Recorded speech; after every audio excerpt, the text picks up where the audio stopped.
Hello সবাইকে। তো আজকে যে ভিডিওটা আমি তোমাদের সাথে শেয়ার করতে চলেছি সেটা হচ্ছে আমার বাড়ি যাওয়ার ভিডিও, মানে নার্সিংহোম থেকে আমার বাড়ি যাওয়ার ভিডিও আর আমার টুকুনের গৃহপ্রবেশ। তো আগের ভিডিওতে আমি তোমাদেরকে বলেছিলাম যে নেক্সট ভিডিও আমি শেয়ার করবো আমার টুকুনের গৃহপ্রবেশ, তো সেই ভিডিওটা নিয়ে আমি চলে এসেছি। তো ভিডিওটা আমি এখান থেকে স্টার্ট করছি, দেখতে দেখো। আশা করছি তোমাদের সবার অনেক ভালো লাগবে। তো সকাল সকাল আমি উঠে পড়েছি আর ফ্রেশও হয়ে নিয়েছি, আর আমাকে এখানে করে ব্রেকফাস্টও দিয়ে দিয়েছে, আমি খেয়েও নিয়েছি। দেন তারপরে এখানে তুতুনকে দিয়ে গেছে আমার কাছে বেস্ট মিল্ক খাওয়ানোর জন্য, তো ওকে আমি খাইয়ে নিয়েছি, তারপর একটু ভিডিও করছিলাম। আর এখানে করে বাড়ি যাওয়ার জন্য আমি রেডি হয়ে গেছি, তখন প্রায় বাজে 12টা, বাট আমাদের বাড়ি যেতে যেতে প্রায় 2:30 বেজে গিয়েছিল। আর ওখানে করে আমার বর সব ফর্মালিটিগুলো পূরণ করছিল, আর এখানে আমি রেডি হয়ে বসে আছি। আর এখানে মাসিকে বলছিলাম একটু হাই করতে, আর মাসি ভাবছিল যে আমি এখানে ফটো নিচ্ছিলাম, তাই মাসি বলছে ও ভিডিও নিচ্ছ? আমি বলছি হ্যাঁ। তো তারপরে যে দুগ্গা দুগ্গা নাম নিয়ে আমরা বেরিয়ে পড়েছি বাড়ির উদ্দেশ্যে। আর আমি এতটা এক্সাইটেড ছিলাম কি বলবো, মানে বাড়ি যাওয়ার জন্য, মানে আমি থাকতে পারছিলাম না ওখানে, আমি কতক্ষণে বাড়ি যাব। তো বাড়ি যেতে যেতে আমাদের অনেকটাই লেট হয়ে গিয়েছে। আর তারপরে এই যেখানে করে আমি, মামনি আর মা আর মেশো ড্রাইভ করে নিয়ে যাচ্ছিল, আমার হাজব্যান্ড ছিল পেছনে বাইক করে আসছিল। আর আমার মা এতটা এক্সাইটমেন্ট হয়ে গেছে কি বলবো নাতনি পেয়ে, মানে প্রচন্ড খুশি, প্রচন্ড আনন্দ হয়ে গেছে এরকম। তো যাই হোক, আমরা সবাই মিলে এখানে গল্প করতে করতে যাচ্ছিলাম, বেশ মজাই লাগছিল, অন্যরকম একটা ফিল হচ্ছিল। তো যাই হোক, এই যে বাড়ির সামনে চলে এসেছি।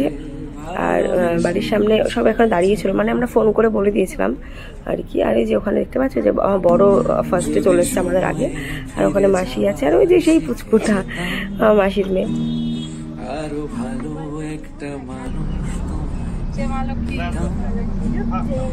আর আমার গলার আওয়াজ শুনে তোমরা বুঝতেই পারছো আমার গলার অবস্থা, ওর জন্য ঠান্ডা লেগেছে আমার। তো যাই হোক, তোমরা একটু ম্যানেজ করে দিও। আর তারপরে যেখানে করে মামনি তুতুনকে নিয়ে ঢুকছে এখানে করে, আর তখন ভিডিওটা না আমি করছিলাম। তো মামনি বলছে আগে তুই নিজেকে সামলা, তারপরে ভিডিও ফোনটা অন্য কাউকে দিয়ে। তো ফোনটা তারপরে মাসিকে দিয়ে দিয়েছিলাম। সেকশন মানে তোমরা জানোই যে কিরকম পেনফুল। তো যাই হোক, ওইসব কথা বাদ দাও এখন। তো এখানে ফার্স্ট ডে মাসি ওকে আরতি করে দিচ্ছিল এখানে করে, আর আশীর্বাদ দিয়ে দিচ্ছিল। ধান দুপুর মানে রেখেছিল, জাস্ট দেওয়া হয়নি, যেহেতু ছোট বাচ্চা, মানে বুঝতে পারছো তোমরা, জাস্ট 4 দিনের মানে বেবি আর কি। আর তারপরে এখানে করে যে মামনিও আশীর্বাদ দিয়ে দিয়েছে আমাকে, তুতুনকে, দুজনাকেই। আর তারপরে এখানে করে মাও দিয়ে দিয়েছে আমাকে আর তুতুনকে, আশীর্বাদ দিয়ে দিয়েছে। আর প্রদীপের এই যে কি বলে, যাই হোক কিছু একটা, ওটাও দিয়ে দিয়েছে। আর তারপরে এই যে তুতুনে সেই ছোট্ট ছোট্ট পা দিয়ে ওই যে চাল ভরা কলসিটা এখানে করে ফেলেছে।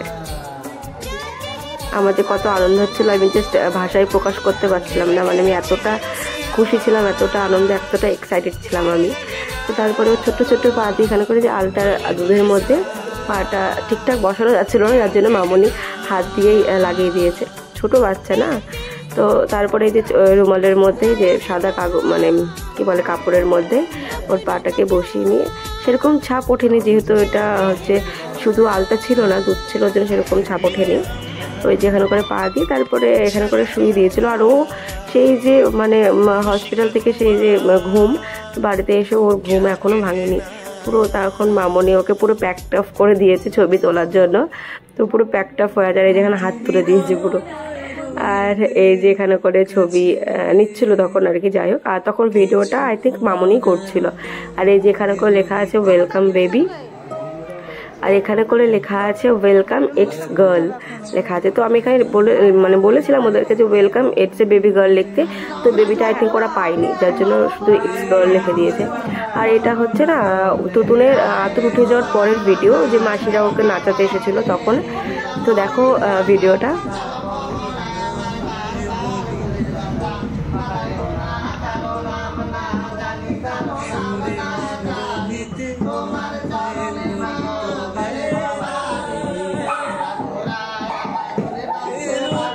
এই মাসিটা কিন্তু খুব সুন্দর নাচে, জানো তো, মানে আমার মাসির যখন বেবি হয়েছিল না, তখনও এই মাসিটা খুব সুন্দর নেচেছিল। আমি তখনও ভিডিও আপলোড করেছিলাম আমার ভিডিওতে, মানে তোমরা চাইলে দেখতে পারো, সেটাও খুব সুন্দর নাচে। যাই হোক, তো তখন বেশি নাচেনি, যেহেতু দুদিন একটু ঘুমিয়েছিল। তারপরে আশীর্বাদ করে দিল, আর এখানে বলছিল যে আমার ছেলের আমার দরকার নেই, আমার মা লক্ষ্মী ঠিক আছে। তো প্রচণ্ড ডিমান্ড করেছিল কিন্তু মাসিরা, তো ওদের সব ডিমান্ড তো পূরণ করা সম্ভব না, মানে সবার দ্বারাই তো সব কিছু সম্ভব না। তো আমরা যতটুকুনি পেরেছিলাম ততটুকুনি ওদেরকে দিয়েছি। তো আজকের ভিডিওটা আমি এই পর্যন্ত রাখছি, দেখা হচ্ছে নেক্সট ভিডিওতে। ততক্ষণ সবাই সুস্থ থেকো, ভালো থেকো, টাটা, বাই।